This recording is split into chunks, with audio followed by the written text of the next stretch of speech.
Hi, my name is Stephanie. I'm the Cloud PR Director and today's meeting's host. We welcome you to join the Cloud and the CCM Apostolic Center joint seminar. And at the beginning of the event, I have to share with you a little bit about Cloud. Cloud is a nonprofit Christian organization, and our vision and the mission is to call and equip Christian leaders to make an impact in the marketplace. And we welcome non-Christian to join our program and seminar here as well. And we just launched our exciting seminar. It's called Summer Career Bootcamp Seminar, starting from last Friday. And as you see, we have 5 seasons during the summer. In a series of the courses, you will get a snapshot of upcoming mega trend from the industry leaders, receive the critical insights toward the successful business skills and communication, and ultimately find the perfect mentors to guide you to attend a fulfilled career. So please note that EMBA student is free for this summer camp, but we welcome outsider who will be charged $20 per section to join this event. Lastly, don't forget that we need your donation too. If you like a Cloud speaker, seminar, and programs, your donation will keep our organization continue to invite the good quality mentor and speakers. We have physical building in San Jose location, as you see this picture, to allow us to run many in-person activity, seminar, and classes. And all of this require a Cloud organization to pay rent, utility, and cost to run the big conference. So just so you know that the roughly cost to run a Cloud organization is around like a couple $1,000s per month. Therefore, your donation will support our marketplace ministry for God's kingdom expansion and global impact. There are 3 ways to donate. Either check or go to website at cloud.biz/donation. Once again, at cloud.biz/donation, or scan QR code. So we will put this donation link in the chat room. Again, we thank you very much for your generosity and offering. May God bless you for your kingdom donation and give you abundance for your good deeds.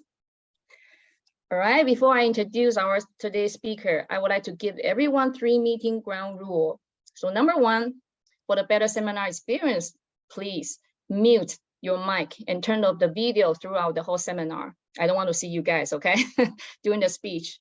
Number 2, if you have any question during the seminar, please feel free to post your question in the chat room only, okay? So either public to everyone or private to the meeting host, me, Stephanie. And we will address all of your questions when time is appropriate. And number 3, after presentation ended, we have a Q&A. So today we're going to extend the Q&A to longer. Before I found everybody just asked so many questions to Justin. Today we're going to have more time in Q&A to allow you to answer the question. So during that time, you can turn on your mic to talk to the speaker, Justin, about your question. All right, and now I'm going to introduce our speaker, Justin Strong. Hi, Justin. So please put Justin in the spotlight. Can you see me, Justin? Yes, I can see you, Stephanie. Sorry. Okay. So Justin Strong is my dear friend and my speech mentor. He's one of my favorite coaches. And before Justin coached me, not too many people understand my English during my speech. So he is currently product manager and instructor of presentation skill at Western Digital. And he has over 30 years of customer presentation experience. His classes are the most popular at Western Digital with at least 1 year long waiting period. He's very passionate for data visualization, teaching, and presenting. And he is currently the president of the Toastmaster Club in Western Digital. If you are interested in learning public speaking, you can also join his club too. So today, his speech title is Present Like a News Anchor, the secrets from broadcasting to make you an effective virtual presenter. Without further ado, Let's give a hand to our speaker, Justin Strong. All right, thank you so much, Stephanie. And I am going to share. So if you wait just a minute.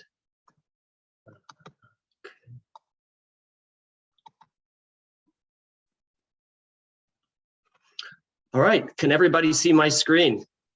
Yes. Perfect. Well, welcome to my virtual studio. My name is Justin Strong. I am from PNN, the Presentation News Network.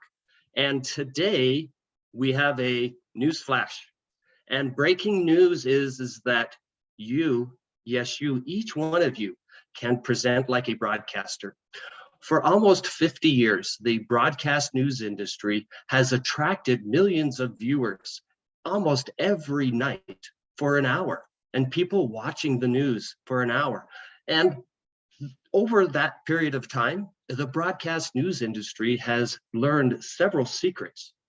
They have learned how to write content, present, and deliver. And today, that's what you're going to learn. You're going to learn how to write content like a news editor, present data like a weatherman or a weatherwoman, however you want to phrase that, and deliver your presentation like a news anchor. And then I have a little bonus material at the end.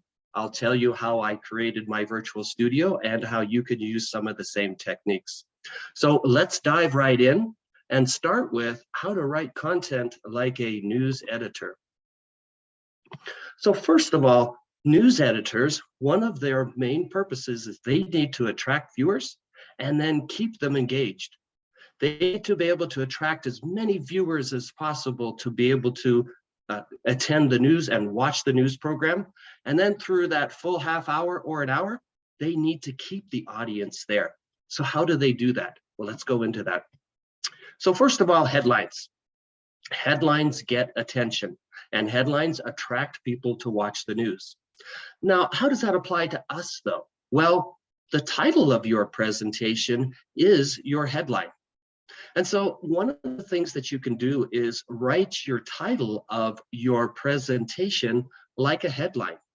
Well, let's go through some examples to see exactly how you would do that. So first of all, what makes a good headline?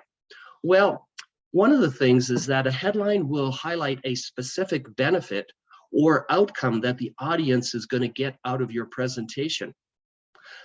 Also, a good headline or title will highlight some specific pain that you want the audience to avoid or the audience themselves wants to avoid. And number three, a good title will create curiosity or urgency to watch and attend your presentation. So how do you do that? So let's say that you are you're an editor for the news program and you want people to watch the news tonight. Well, you write headlines so that to gather people's interest. So for example, should your neighborhood hire private security? More details tonight at 11 p.m. This once safe neighborhood now is not safe anymore, and they had to hire a private security firm. So that headline there, should your neighborhood hire private security, got people's attention and curiosity and created a sense of urgency. What happened to this neighborhood? Should we hire private security too? What's going on? So we can apply some of these same tips and techniques to our own individual presentations. So we're going to go through an exercise right now, and we're going to imagine that we are a reporter for a school newspaper. So we're the editor or reporter for the school newspaper, and you're assigned to write a story. And here's the facts of the story. The principal announced today that the entire school faculty will travel to Sacramento next Thursday for a colloquium in new teaching methods. Among the speakers will be anthropologist Margaret Mead, college president Robert Maynard Hutchins, and California Governor Gavin Newsom. Okay, so here's what I want you to do. In the chat, I want you to write what you think the headline for your article will be. So what do you think your headline for your article will be, given those facts? So I'm going to open up the chat window, but Stephanie, if you want to start reading some of those headlines, that would be great. You want me to read your headline? I want you to read the headlines that people are going to are submitting into the chat window. Oh, Yeah. okay. Yeah. No school tomorrow. Okay. No school tomorrow. I think somebody hit the nail on the head in the first submission. You know, a lot of people, when they look at this in a lot of the classes that I teach, I give this exercise. And what happens is, you know, people say, well, there's going to be a colloquium, all the teachers will be attending it. There'll be Governor Newsom will be there. But when you look at your audience and who it is, your audience are the students. And the students could care less what the teachers are doing. All they care about is that there's no school on Thursday. So when you write your headline, you write it to get the attention of whoever your audience is. Let's look at another example. So the examples that I've given so far are from the news area, and you may be saying, well, that really doesn't apply. I give people information that is more related to my particular responsibility within the company. Well, let's look at that. So let's say that you need to deliver training on how to submit a purchase requisition. Not a very exciting topic, admittedly, but how can we get a little bit more attention for this particular topic? Well, here's one suggestion. Submitting a purchase requisition is easy if you follow these 4 steps. So now we've told them it's easy, but you have to follow these 4 steps. So now whoever is attending, they need to ensure that they follow these 4 steps. Here's another example. So the 4 steps to submitting a purchase requisition and the 1 mistake to avoid at all costs. So now there's generated a little bit of curiosity. What is that 1 mistake that I want to avoid at all costs? It's also letting them know that, hey, there's some pain, there's some potential pain here, but I'm going to show you how you can avoid it. So this is a pretty potentially boring presentation that you might have to give, a training presentation, and how to insert a little bit of urgency, curiosity, and interest in your audience. Here's another example. Let's say that you have a weekly update meeting. Each week, see if you can add an agenda item that generates surprise or urgency or some type of curiosity. Here's an example. So maybe you have this week's agenda might include the Dorado project update, no surprise, the Placer project update. Those have been on the standing agenda for weeks and weeks. But there's a new item, the Mariposa project, the largest revenue project in our history. Now that generates some interest and curiosity. Wow, there's a new project and it's the largest one in our history. I want to attend to see what this new project is all about.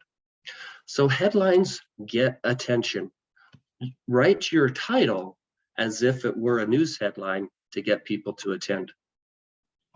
Okay, number 2 on what news editors do is that they understand the power of story. After all, when you hear about a news program and they tell you about what's going to be on, do they just say, here's a list of news facts? Or is it always news stories? It's always news stories, because the editors know and the broadcasting industry know that stories gather attention. If they were just to list a set of facts, you probably wouldn't tune in. You might just read the newspaper for a set of facts. It's those news stories that really get your attention. Okay, here is another exercise that I want to go through. It's on some of the power of story and how it's used in different talks. And I want you to enter your answer in the chat window. So there was an analysis done of 500 TED Talks. So I don't know how many people here are familiar with TED Talks. If you go to YouTube and you search for TED, T-E-D, capital T-E-D, you'll get a lot of different talks. TED Talks are talks at a symposium of really interesting and compelling ideas that some of the leading thinkers of the time have. And if you get invited, and it's only by invitation, if you get invited to speak at a TED Talk, many speakers believe that's the pinnacle of their career. That is you've really made it as a speaker when you get invited to speak at TED. So now there was an analysis done, and so over 500 TED Talks. So put into the chat window what you believe the percent of content was emotion and story, so emotion and story, and the percent of content that was data. Now, I'll give you a hint. 10% of the content was establishing the speaker's credibility. So if you look at the other 90%, was it maybe 45% emotion and story and data? Was it maybe 60-30? So enter in the chat window what you believe the percentage of content was on each one of the, over the analysis of the 500 TED Talks. Okay, I see 50-50, 90-10. Again, it's 90%, but that's fine. 90-10, 80-10, okay, percentage-wise. Okay, any more? 75-25, 99-1. Okay, somebody really thinks that emotion story is the majority. Let's see, any other ones coming in? I think they had stopped. Okay, all right, well, a lot of estimates everywhere from, I think most people were really believed that emotion and story were the most prevalent versus data.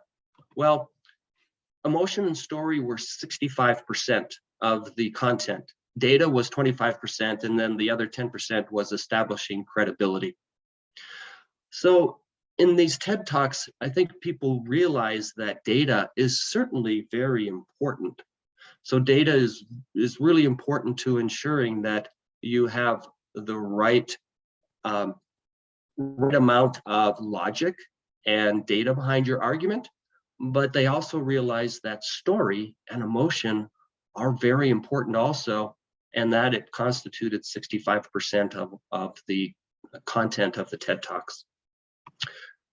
So how do we incorporate that into our day-to-day business communications? Because you might say, and I hear this a lot from people who are in engineering or people who are in finance, I hear this a lot that, well, my data doesn't have a story behind it. It's just numbers. We did some work, we came up with a result, and that's it. Well, here's a couple of examples where you might be able to make that change. So let's say that you're talking about the fourth quarter results. You're from finance, and you say, congratulations, team. You achieved $10 million in revenue this quarter. I know it was a tough quarter and it came down right to the end of the quarter, but we all came together and we achieved our $10 million of revenue. And that's certainly, there's nothing wrong with that. But here's another way to introduce a story into it. Well, team, you all know that this was a very challenging quarter, and I don't know how many of you know this person. Well, it's Melanie. Melanie is one of our salespeople. And Melanie had a challenge this quarter, as we all did, in revenue achievement.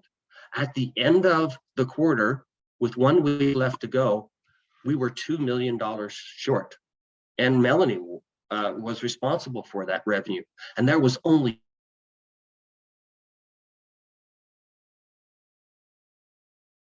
and very resourceful person that she is, she got to work.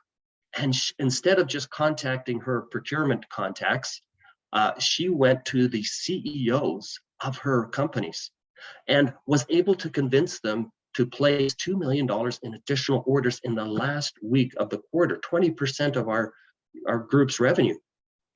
Well, I'd like to congratulate everybody for a great result, and especially Melanie for being so hardworking and creative and resourceful and allowing all of us to achieve our $10 million in revenue. So that is a story behind some of the data and adding a story to just some numbers. And what that does is that several things, but one of the things that it's been studied is that you are 22 times more likely to remember a fact or a number when there's a story behind it than if you just presented the number on its own. 22 times more likely to remember. So if you want your audience to remember a fact that you're presenting or a statistic, put it into a story and they'll be over 20 times more likely to remember it and remember it long term. So now I have another question. Why are there two anchors in a lot of the news programs that you see? In fact, I look at most of the news programs, especially the local ones, and there's two news anchors.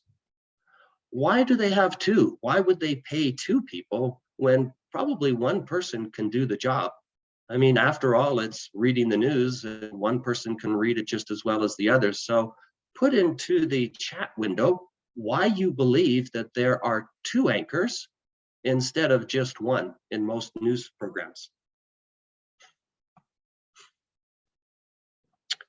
Okay, people like to see a pretty girl or man, less boring. Okay, variety, one is boring. Refreshing. Okay, I've seen a few answers coming in anymore. Create conversation, interactive, absolutely. One anchor can be tired. That might be the case, sure. Yeah, different angles from the different angles, okay. Different viewpoints, okay. Okay, all very good answers. One of the major reasons that there is two anchors, okay, conversational is another one I just saw coming in, is for variety. And I think a few of you touched on this. The newscasters know that our attention spans are relatively short.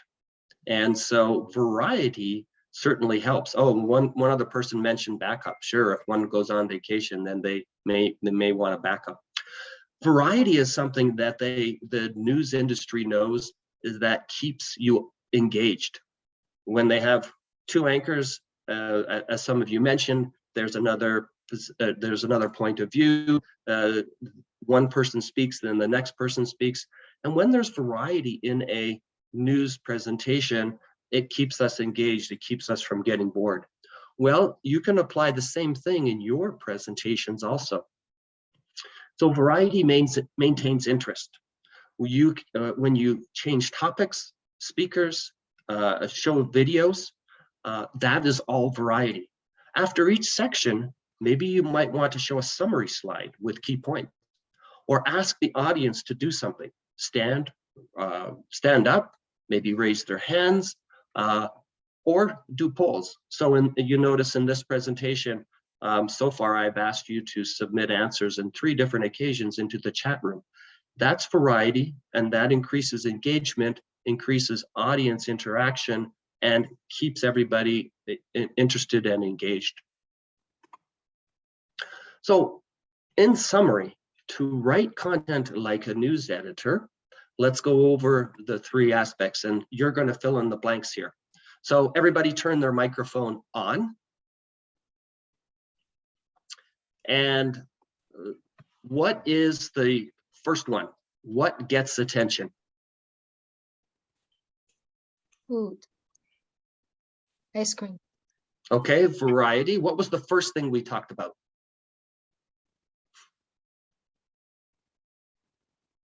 The first subject that we talked about. What gets attention? Headlines. Yeah. Correct. Yep. Okay, somebody put in the chat window, headlines get attention. Number 2, use the power of For the second,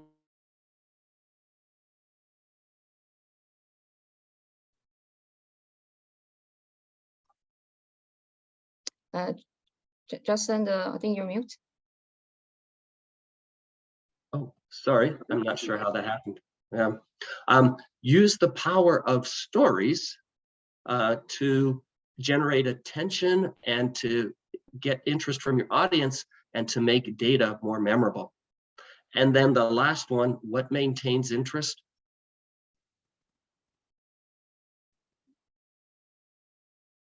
Variety. Correct. Variety maintains interest. And that's how you write your content like an editor. Okay, let's go on to the second topic.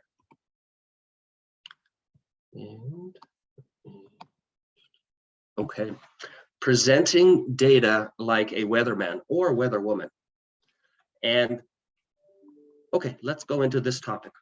So I'm going to talk about two things here in presenting data. The first is the story in your data, and the second is presenting simple, effective graphics. Number one, so weather models are simulations, and there are millions, they have millions and millions of observations, trillions of calculations. There is a three-dimensional picture built up of the world, actually, and there's individual cells that occupy space around the world, and these are all done with massive computers. Now, I'm sure the weatherman gets really excited about all this, but do you think the audience cares about any of this? No. What they care about is, what's my weather going to be for the next week? Am I going to be able to attend my picnic, or is it going to rain? Are we going to have 100-degree temperatures or 80-degree temperatures? So there is a lot of data and a lot of time and effort and complexity that goes into generating these 14 numbers that are here, the high and the low each day.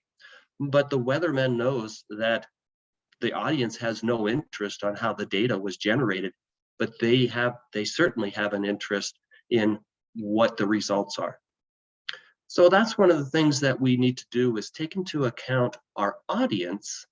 And I know that sometimes as financial people and as engineers, we may spend a lot of time generating the data, and we think that we have to explain everything. But we really need to understand, what is our audience interested in? Okay, so one of the things we want to do is make our data relevant to our audience. So let's say that you're from a solar company and you produce solar panels, and you want to explain to your audience how much energy your company has saved in the last year. So you might say, our company saved 1 billion kilowatt hours of energy in the United States. Well, for somebody in the audience who is not familiar with kilowatt hours, they may say, well, I don't know what a kilowatt hour is, and is 1 billion kilowatt hours a lot? Is it a little? I don't know. So if you take the time to make your data relevant to your audience, everybody will understand. So here's an example of that. You might say, our company saved 15 minutes of all of the electricity consumption in the United States. Now everybody will understand what the electricity consumption is and how much electricity your company saved. So if you make your data relevant to your company, to your audience, you'll ensure that everybody will understand. Here's another example. Let's say that you're talking about infant mortality rates, and this is a table that explains it. Now, question, and please enter in the chat window. What's the story of the data that we have? What's the story of the data that we have here?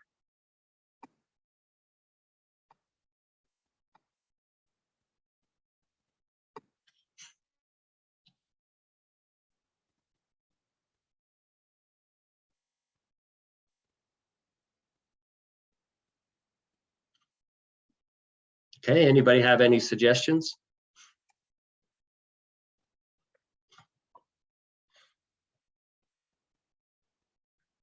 Looks like this is a hard one.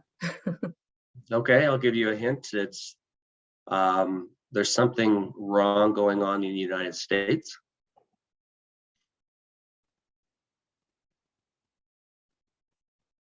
Okay. US has the highest infant mortality rate. US mortality rate is increased, US rate is high, absolutely. Now, it took a little while to figure that out, right? Because the data is in a table and you had to go down through each column and make comparisons.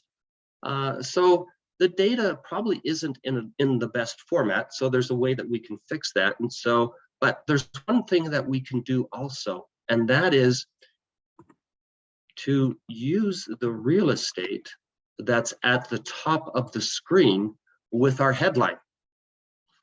US infant mortality rate 65% higher than other developing nations. I had a somewhat limited space here, so I didn't put on the rest of it, but the US infant mortality rate is 65% higher. That's our headline. That's the story in the data. And often what we do is that we don't utilize some of the most important real estate on our slide, and that's the title at the top. What I see a lot of times in a presentation is just a description of what's in the table. And in this particular table, it's 2017 infant mortality rates. Well, that doesn't say anything about the data. That just says, well, here's a table of infant mortality rates. And the title of at the top of our slide is some of the most important real estate, because our mind and our eyes naturally go to the top of the slide. And we generally go from top to bottom, from left to right. And so when we use the top of our slide for just saying, well, here's a table with infant mortality rates, we kind of waste some of that space. A better use is to put our headline at the top of our slide, the title of our slide. US infant mortality rates, 65% higher. The other thing that we can do is that if we highlight exactly what we want to emphasize. So in this particular case, the US 3 months, 6 months, and 1 year mortality rates are what we want to highlight. And so we can highlight those. So with the one addition of putting our headline at the top and utilizing that space, the second is highlighting the data that we want to, we make it so much easier for our audience to be able to consume our data. Now, of course, there's one more way that we can do this, and that's to put the data in a graph. And so now your audience pretty much instantly can see what we're trying to say, and can instantly see that the US rates are much higher than the other developed countries. And in addition to that, we put the headline at the top. So two things. One is to visualize your data, and two, use the top of the screen to tell the audience what the story in the data is, and don't let them try to figure that out. After all, what you want to get to is okay, what do we do now? What are we going to do about this infant mortality rate? Do we need more education? Do we need better hospitals? What is it that we need? Okay, so number two is using simple graphics. We want to be able to ensure that our graphics or our PowerPoint slides or Keynote or whatever tool, Google Slides that we're using, those graphics are very simple. And one of the things, and there are several things that we can do, but I've summarized them into 4 different points. So one, ensure that you have a single message on each slide. A lot of times we get into a situation where we have a limited amount of time, and possibly maybe even limited to a limited number of slides. And what we tend to do then is try to cram as much information on a single slide as possible. which makes sometimes our slides difficult to understand and difficult to read. So try to keep your slides to a single message per slide, less than 6 points per slide. Minimize the number of colors that you have on the slide and keep it to one image per slide. So let's look at this particular slide that I'm showing here as an example. So I've got one message: keep your graphics simple. I've got less than 6 points, so I've got 4 points here.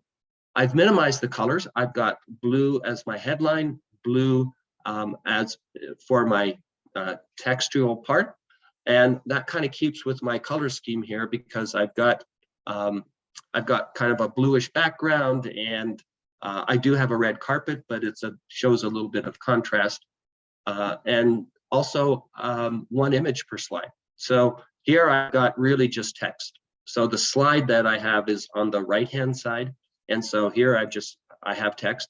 But if you do use images, try to keep them to a single image. Okay, here's an example. So simple graphics. So before, right? Now, let's say that we have a responsibility to talk within our company about our COVID procedures. And the question is, should we use temperature screening as the primary screening for employees? And if we continue to use temperature scanners, should we expand operating hours? Should we mandate the use of masks? And how will we implement social distancing practices to ensure worker safety? Now, in this particular slide, it's okay, right? It's some text, but one of the problems here is that we're talking about 4 distinct topics. And a lot of times what the audience might do is that they might read the first one and then the second one, oh, the third one, and they'll start thinking of that, where you want to start first talking about temperature screening, but maybe some of the people in the audience, they saw the one on masks and that's all they can think about, right? So one of the responsibilities that you have as a presenter is to guide your audience in your discussions and what you want to talk about. Also, it's text only, so it gets a little boring. So here's one way that we could do to make this a little bit more effective. So first of all, start off with your headline, COVID-19. We're going to talk about COVID-19 safety protocols, and a graphic saying our company and maybe an example of some of the protocols. So the first thing that you want to talk about is temperature screening. And this is a separate topic, so you don't include anything else. So remember, a single message per slide. And this is about temperature screening. Should we maintain temperature screening as our only screening criteria? And if we keep thermal screening, should we expand our operating hours? And I've got a couple of graphics to liven that up a bit. Now, ensure though that the graphics are related to what you're talking about. Don't include a graphic just for the sake of including a graphic. Make sure your graphic is related to your content and the graphic has a purpose. So here I've got a temperature screening device and also a clock to indicate should we expand our operating hours. So the next one, should we mandate masks in the workplace? Again, a separate topic, and maybe you have separate slides on this. And there's a graphic with a woman with a mask. And then the third one is, how do we implement social distancing practices? So one message per slide keeps the audience focused and keeps it simple. And then also added some additional graphics to make it a little bit more interesting for the audience. Presenting data like a weatherman. So let's review. So what's important in the first one? What do we want to remember about our data? The what in our data? Story. The story in our data, correct. When you present data, sometimes, and especially as finance people and engineers, we tend to show up and throw up the data and just expect the audience to be able to interpret it. It's our responsibility as the presenter to interpret the data and present that story. What type of graphics are most effective for the second point here?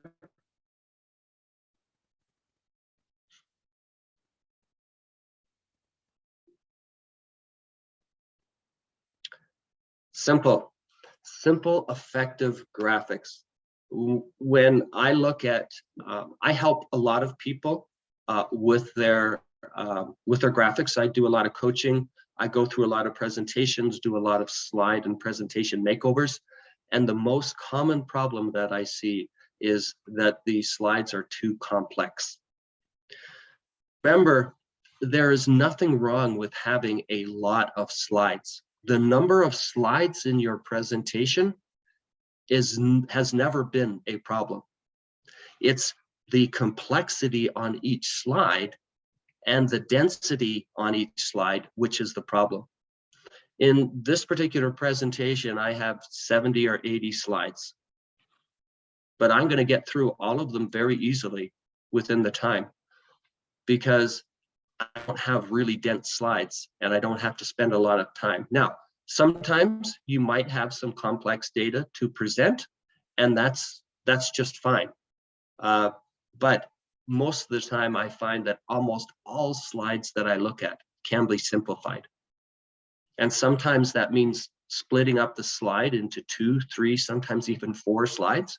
Or sometimes that means getting rid of information that really isn't relevant, whether it's some graphics, maybe it's removing some words or removing some topics. Okay, so number one, I saw a question there. The story in your data is the answer to the first one, is to remember what the story in your data is. Not just presenting data for the sake of presenting, but what's the story behind that? What does it mean to your audience? The third part of your presentation. So you have great content. You've written your content to attract and keep people's interest. You've gotten data and you've determined how to present that. Now, here's some tips on how to deliver like a news broadcaster. So let's go into that. I've got 4 separate tips and principles or categories.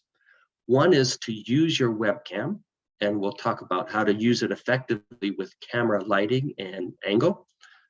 Use simple backgrounds and dress for success. So let's talk about each one of these. Using your webcam. People want to see your face. We are wired to look at human faces.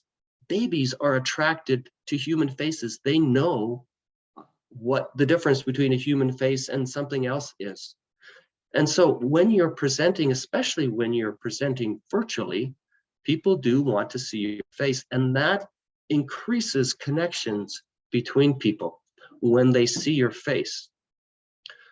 In most of the meetings and presentations that I'm in, most people turn off their webcams.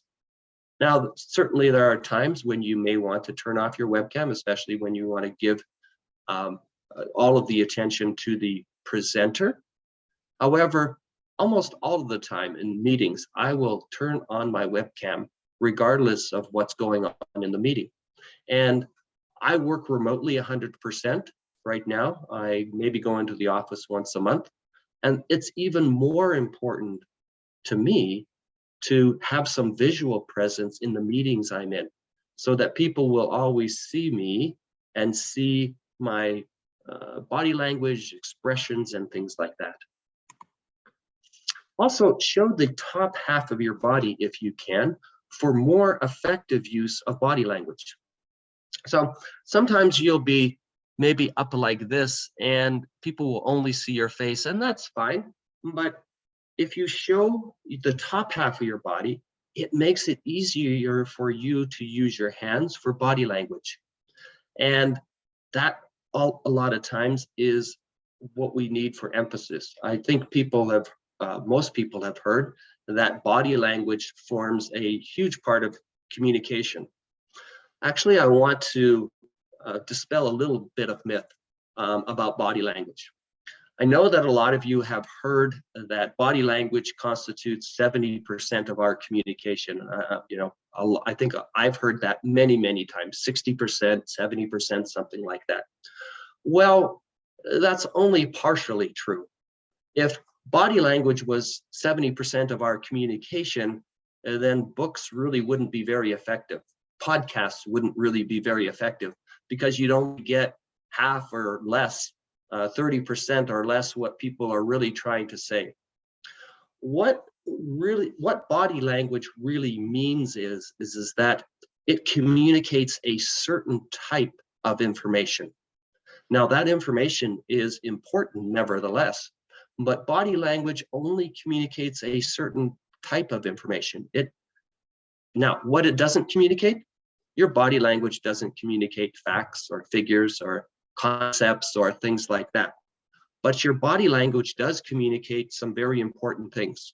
Number one, your body language communicates to others, can you be trusted? Your body language communicates, are you interested in what you're talking about? Your body language communicates, do I desire to cause you any type of harm? Or do I have good intentions for you? So all very important aspects of communication, but body language only impacts certain types of information that you communicate. So just kind of keep that in mind. But nevertheless, very important. When I use my hands like this, people know that I'm trying to emphasize certain topics and that I am very passionate about what I'm talking about and I care about it. And hopefully I'm communicating some type of trust also in what I'm talking about. Okay, let's talk about our webcam. So a little bit more detail of webcam and how we use it effectively. So number one, lighting, angle, and background. Lighting. Natural lighting from the front is preferred. You want to minimize your back and side lighting. Now, I want to just call out right now that I don't know what you're seeing, but what I'm seeing here is that I'm a little dark and I don't know why. I'm looking directly into a very bright window and I've got another light on me. And for whatever reason, Stephanie, do you see that, especially around my eyes, I'm a little dark? Is that, or do you see something different? I'm not sure. You look good. Oh, okay. Okay, maybe it's fine. Maybe it's just my monitor. Okay, perfect. Okay, I was a little bit concerned about that because okay, I turned up the brightness of my monitor a little bit, so maybe that was the issue. Okay, so natural lighting from the front is preferred. Now, if you can't, then try to at least minimize the lighting from the back and side.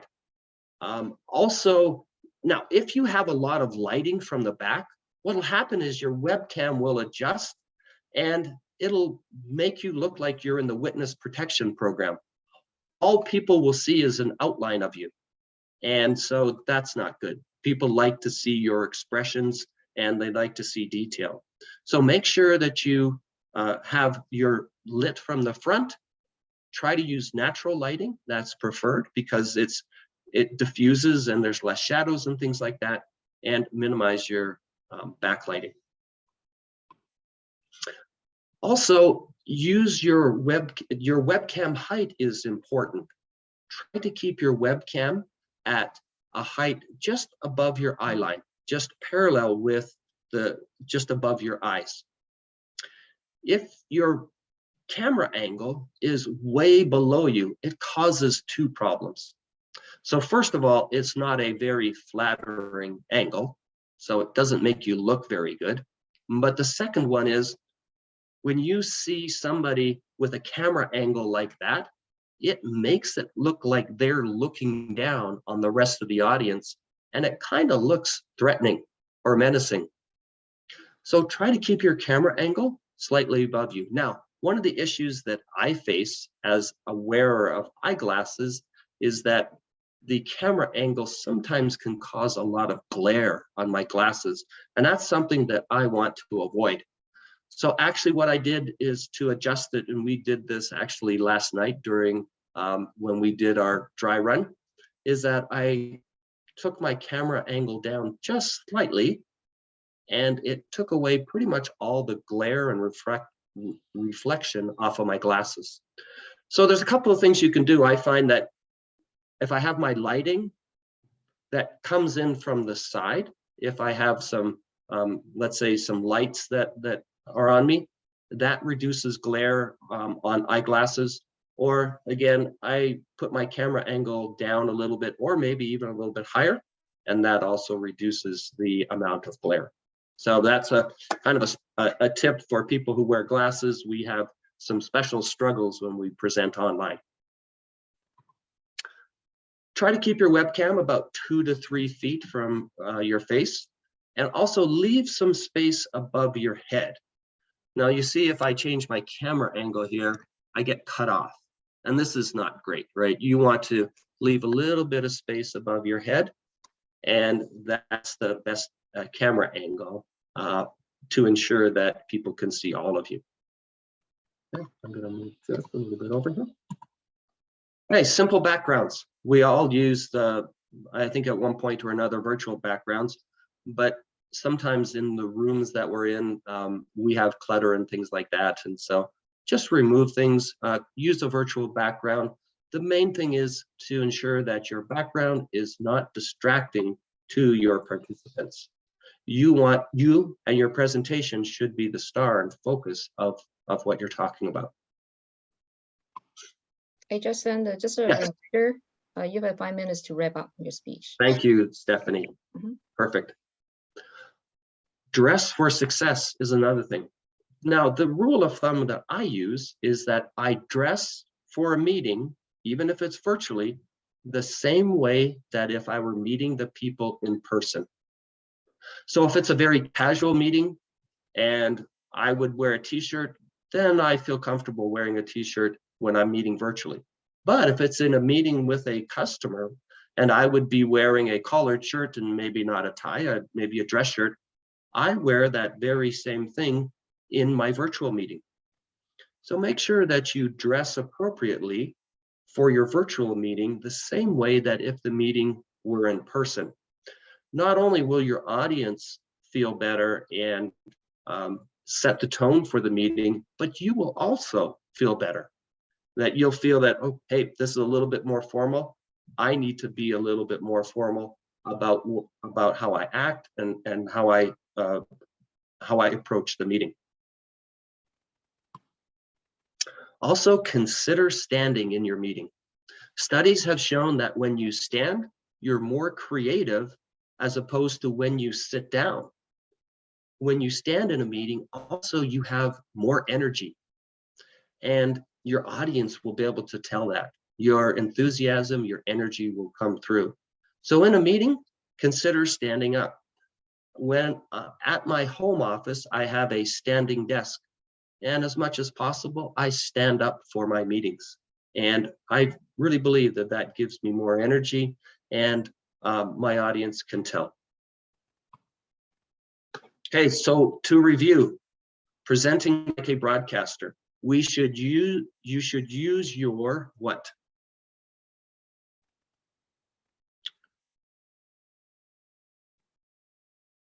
Use your webcam, correct. And on our camera, we need to pay attention to lighting and what else?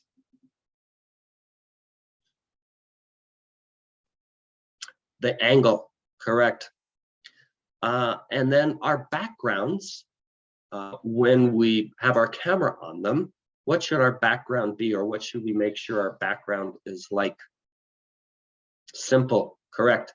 And then what should we do for success? Dress for success. Awesome. So in review, we want to be able to write content like a news editor, present data like a weatherman, and deliver like a news anchor. Stephanie, that's the presentation for today, and thank you so much. I do have a little bonus material that we're going to talk about. but let's do a wrap up. So we're going to have a Q&A session. Also, there's an evaluation. So Stephanie is going to put a link to an evaluation in the chat window. There's only just a couple of questions. And so I think what I'd like to do is, while we're doing the Q&A session, if you can go into the chat window, click on the evaluation link, fill out the evaluation. It should only take just a minute or two to fill it out, because there's only really 2 questions. Well, technically 3, but. And then again, I have some bonus material on how I created my virtual studio here, but let's go into the Q&A. I think actually Stephanie said that she was going to ask an initial question about that. All right, wow, you are right on time, Justin. By the way, you look so handsome today. Thank you, Stephanie. I caught my eye. Wow, I like, who are you? I'll pay you later. All right. So I'm glad that you teach me so many techniques how to talk like a news anchor today.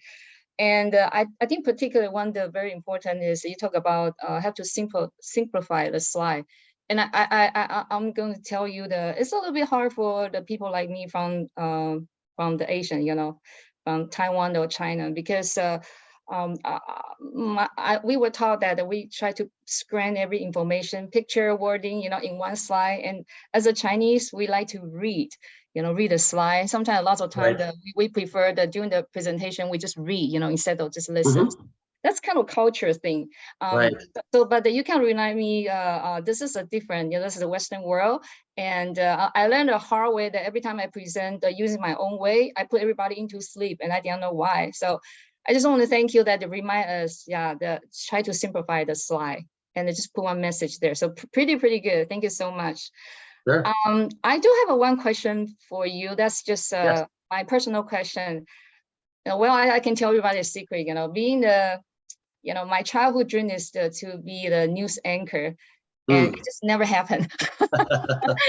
And I wish I heard about your speech 30 years ago. So yeah, if I did that, I might have a chance to be the news anchor. So I just want to ask you, I know you not just coach public speakers speaking, you also the coach about the career development. So kind of want to hear what's your advice for me, the people like me. Am I too late to be the news anchor, or what do I need to prepare or go to a different direction?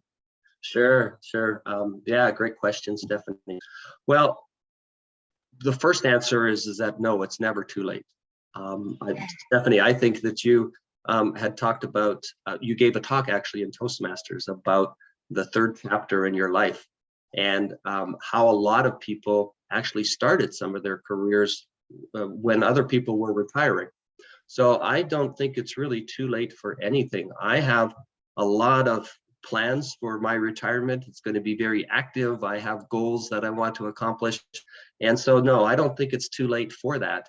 Now, the direction that you would want to go, well, I mean, I honestly, I'm not in the broadcasting industry, so I couldn't, so I'm probably not the best one to tell you how to enter that particular industry. But one of the things you could do is maybe set up your own virtual studio like I am and start practicing to present like a news anchor. Or one of the things that you could do is maybe within a group who maybe a nonprofit or maybe a local news station or something like that, that you could go in and start to volunteer as somebody who presents news, or somebody who maybe does interviews, talk shows, things like that, and start that way, and then start to make contacts within the industry and then move up like that. But I think if you're really dedicated, and if you really want to do that, and you're really passionate about that, you will find a way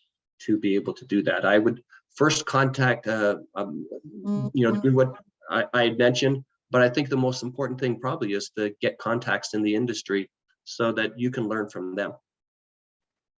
Wow. All right. So that's very good advice. I think I will start to practice just like you suggest. you know, the maybe in the private forum, you know, or the like a cloud nonprofit organization, Mhm. you know, like practice, you know. So yeah, just like you look at the news anchor today, even though you're not real a news anchor. Yes. You can Yeah, there's, yeah. yeah, I've got a lot of help from my virtual studios. So yeah. Oh, that's good. So that's brought me to the second question. Okay, my second question. Anyway, but everybody, please turn on your micro video. You know, then if you have a question to ask Justin, or you can start to post your question on the chat room. Okay. Yes. So Justin, I'm going to ask you my second question. How do we look like you right now? What technology do you use? What kind of tools? So you look at the news anchor. Tell us your secret. Sure. Yeah. How I created my virtual studio. Sure. Well, let's go into that. So I created my virtual studio with Zoom and PowerPoint. It's actually very, so the two probably most common online presenting tools that you have are Zoom and PowerPoint. And in Zoom, you use this feature called PowerPoint as a background. And in PowerPoint, I created a background for my slides and that looked like a studio. So let's go into the details on that. So first of all, PowerPoint as a background. So in Zoom, when you go to share screen, you click on share screen as you normally would. And what comes up is 3 tabs at the top: basic, advanced, and files. So you click on advanced and you click on PowerPoint as a virtual background. Now it says beta.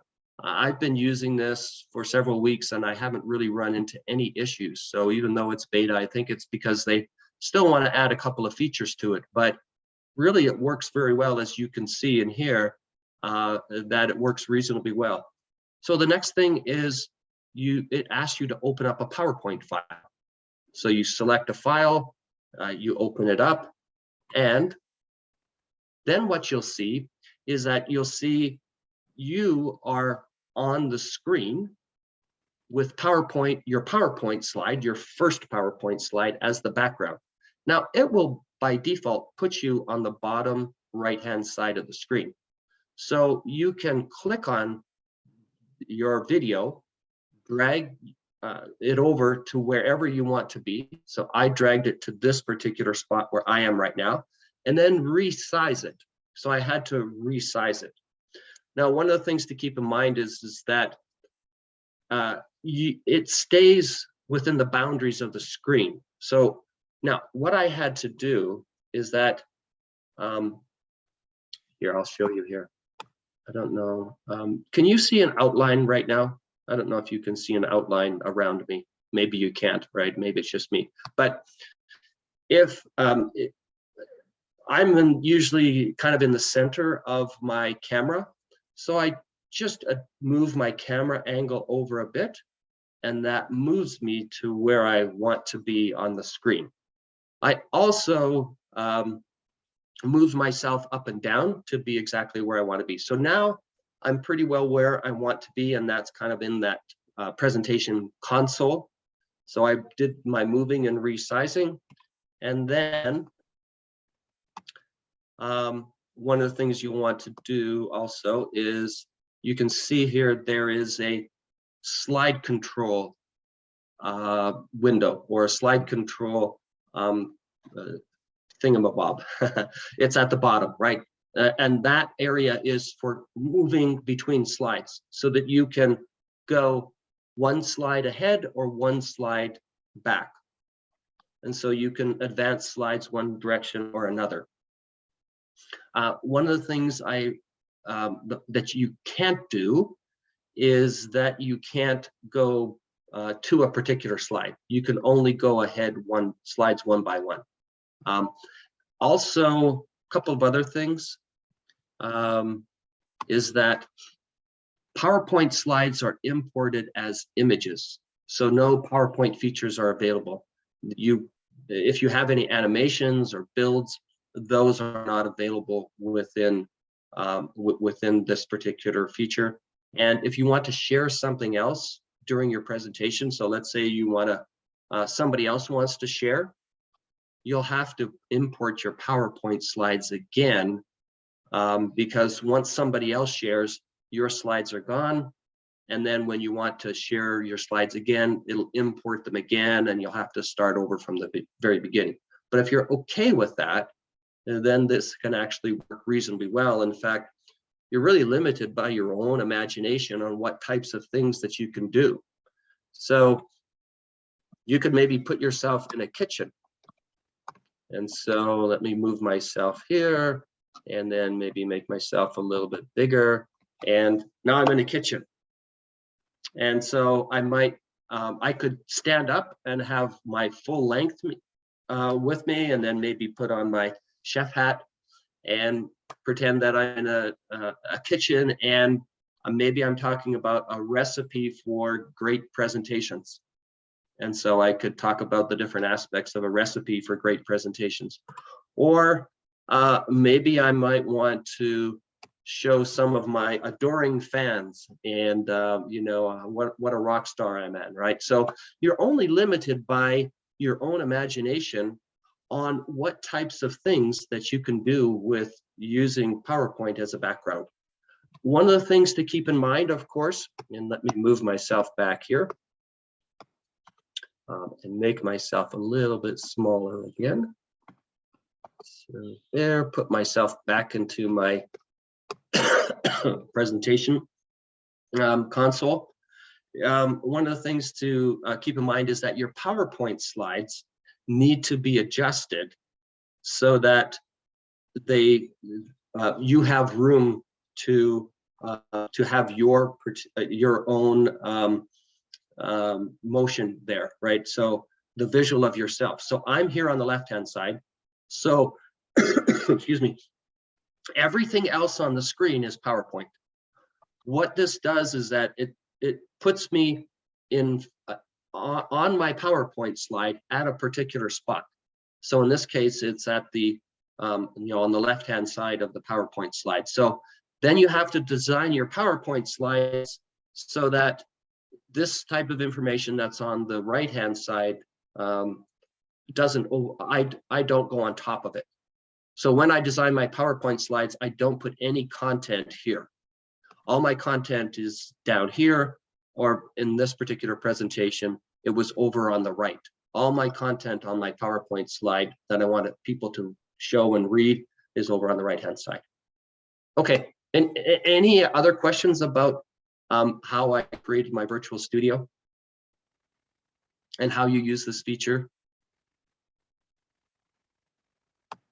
So I think that it look at the so Justin, once you fix like you move your picture on the left hand side right now, and yep. So it's fixed, right? So every time you present something, you know, do you need to click any feature to just lock your location? So when you come into Zoom again, you'll have to reposition yourself again when you enter Zoom again. Okay. But one of the things you can do is that, and we did this at the beginning of our presentation here, is that you can position yourself once, and then somebody else can share. But when I go back to share again, it'll retain my same position. So if you stay in Zoom, it'll retain your same position. Okay, that's cool. I think there were some other questions, right?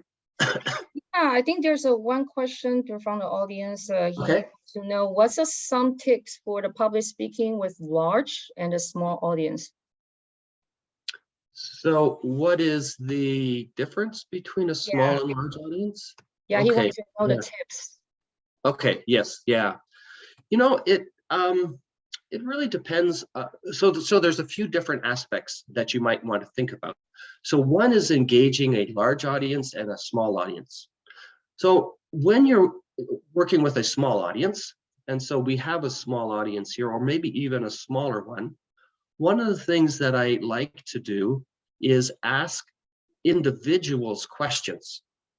So let's say that you're speaking to a customer, or maybe your own team. And I don't know if you've experienced this, but I experience this sometimes. I'll ask a question and I hear nothing back. nobody will say anything back, right? So I may ask a question, so is everybody okay with this? And I'll hear nothing back. So if you want to get more or better conversation or better discussion, one, ask an individual, and two, ask a specific question. So for example, instead of just asking, you've just presented the pricing policy, is everybody okay with this? You may ask, so Jim, are you okay with the new pricing policy? Or Mei Ling, what do you think about the 20% increase in our prices for the new product? If you ask specific people specific questions, you're more likely to get good answers and good discussions. So in a small group, I like to ask specific people specific questions to get answers. Now, when you're in a larger group, getting engagement is a little different. So this group is a little larger. If I had a group of, let's say, 100 people, again, polling might be a good way to get input from everybody in the audience and allow everybody to participate. So for example, you might send out a poll to everybody in the audience that says, okay, what percent of, what do you think the likelihood of you using these techniques? And so everybody might enter a percentage, or you might give, different bands, likely, very likely, not likely at all. And then you can put the results of the poll in a slide, right? So Zoom has a polling tool. Teams has a polling tool. Most presentations tools have a way of polling the audience and then being able to indicate the results. One way that you can get interest from different groups is, again, having people enter things in the chat window. And this works for big groups and small groups alike. You can have 100 people and you can have people enter things into the chat room. And if it's an interesting question, you might see lots and lots of information just flying through, but that's okay. You can call out that information, and it's a good way to get everybody interested. So those are a few tips on how to deal with a larger audience and a smaller audience, and some of the differences between the two. I know that one other thing also is that when there's a larger audience, the more important it is to make your content and your slides simple. If you have a very small audience and it's very focused, let's say you're talking to engineers, you can afford to make your data a little bit more complicated. You can afford to make your graphs more complex and use more complicated language. Usually the larger your audience is, the more varied and disparate your audience members are. And so the more important it is to make your slides and your data more simple. Very good, thank you, Justin. I think there is one more question that I like about it. It's from the audience. She said normally news anchor read the script, and today you really look at the news anchor. So Justin, do you read your script today, like news anchor? Yeah, today I didn't read a script today, and I pretty much never read a script when I speak. So people ask me, is it good to, is it good to memorize? And the answer is usually no, unless there is a specific quote or a specific fact that you absolutely need to get right. Usually what I do is I use my slides to jog my memory on what I want to talk about. And then I put it into my own words. Now, today, this material, I've been working with this material for a few years. So, and I'm very passionate about it. So it's easy for me to talk about it. All I need is a little bit of, let's say, a point on a slide, and then I can talk for 5 or 10 minutes on that particular topic. So the short answer to the question is no, I don't use a script, nor do I recommend that you use a script, but it is important to practice. Even though I've been working and dealing with this material for years, last night I still went through the whole presentation more than once. And inevitably I will find, oh, well, you know what, that doesn't work. You know, I still have these slides were the first time I've used a lot of these slides. But I find, oh, maybe that didn't work as well as I wanted to. I need to make a modification on that. So no matter how well you know your material, it's still very important to practice out loud. Practice out loud. And so that's what I did. My wife came into this room yesterday and she goes, who are you talking to? And I go, nobody, I'm just practicing. And I went through the presentation twice. And speaking and practicing out loud is fundamentally different than just going through your notes. It's not the same thing. And I find that it's much better if I go through and practice out loud at least a couple of times, and that'll uncover issues and problems and places where things just didn't work. And it'll also help me to just to practice what it is that I want to say by actually saying it. So I think that's really important. Okay. Awesome. Thank you. I think there's one reason I like about being the news anchor, because they can always read the script. Yes, yes. That's a lot Now, easier. there's one exception. Yeah, there's one exception to that. And that is, I work on some content that I put on YouTube. And I only put it, I may only say it once. And my challenge is I've got to go through maybe 100 different videos. In that case, I will have a script, and I actually have a teleprompter, and I use that to read from. But whenever I'm presenting in person, I almost never have a script that I read from. Yeah. Yeah. Okay. Yeah, that's very good. I think that we are approaching the top of the hour, so I'll ask you one more question from the chat room. He is asking to convince the audience, should they speak like a salesperson? You know, I'm not sure exactly what that means, because there's all sorts of different salespeople. I think that maybe there's a reputation that a lot of salespeople have. So yeah, it's a little bit difficult to answer that question. Again, there's so many different types of salespeople that I know. Everything from somebody who looks just perfect and says just the right things and is always positive, all the way to a salesperson who is maybe very technical, maybe a bit awkward, says everything that comes to mind, right? So I don't know if there's a typical salesperson. I think maybe the question might be, and maybe I'll rephrase that.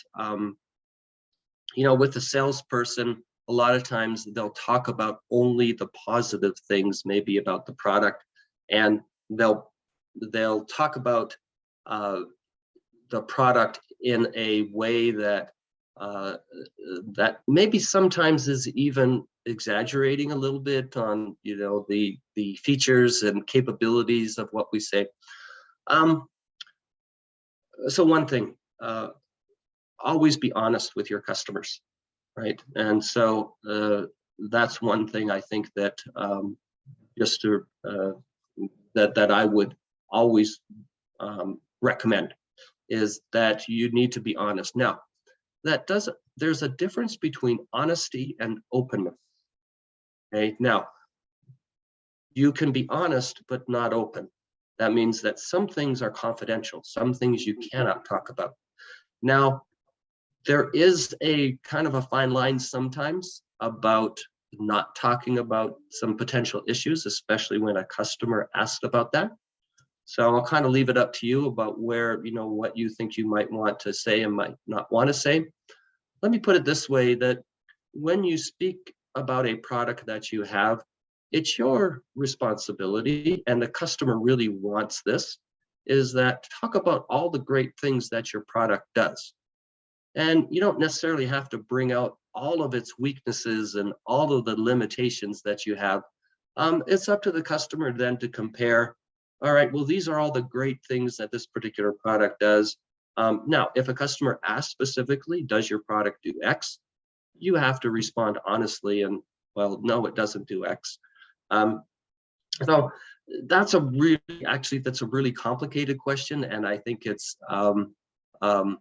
there's a lot to how to sell and how to sell honestly, but then how to sell really well so that your customer will want to buy it. And I think that's really a whole separate topic, and maybe a topic for a separate webinar on how to use presentation skills as a salesperson. Actually, just a couple of days ago, I presented to our sales enablement team within Western Digital on presentation skills. So maybe that's something that might be a little bit of interest in the future. Yeah, that's good. We look forward to the another next 2 months that you can present the topic like that. Because I can tell that Justin, you have an engineer background, right? You're definitely a technical person, but you also have sales skill because you present very well. And I would think that in our career, it's important to have a both skill, engineer, like to make a product, and then sales, to promote, to sell your product, present your product. Yeah, so that'll be perfect. Sure. So we need to learn from you, okay, next time. All right. So I think that's all. We are near the end. And so Justin, if people, audience here that want to talk to you after this meeting, where to find you? Yeah, absolutely. So thanks for mentioning that, Stephanie.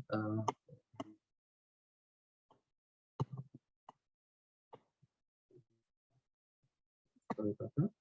Like a little bit too far. Okay, so again, I mentioned there that at the beginning, Justin Strong, I do have a class called the Art and Science of Persuasive Presentation. So if you're interested, I teach a 2-day class, how to create, design, and deliver presentations. And I also do give personalized presentation coaching. You can reach me at justin@strong-communications.com, and we will send out this presentation, so that will be in the presentation. Also, if you want to go to my website, it's at www.strong-communications.com. Okay, thank you. Thank you so much, Justin. Let's give Justin a hand again. This is an excellent presentation. All right, then. All right, so yeah, I just want to thank you that you give me confidence to pursue my news anchor career. Okay, Justin. And now I'm going to tell everybody that this is our next seminar. It's going to be in 2 weeks. Okay, so that we're going to invite a speaker called PK. He is going to talk about assertive communication skill on July 29, Fridays, 2 weeks from now. And this is also a very popular class that many people are asking me to include this in this our summer boot camp. And PK is a good friend of Justin and very well-known speech coach in Western Digital too. So don't miss out, everybody. And I'll see you guys in 2 weeks. All right. So thank you, Justin, again, and our audience for your attendances, and have a great weekend. God bless. Thanks, Stephanie. Okay. So thanks, everyone. Thank you. Thank you, Justin. Thank you, everyone.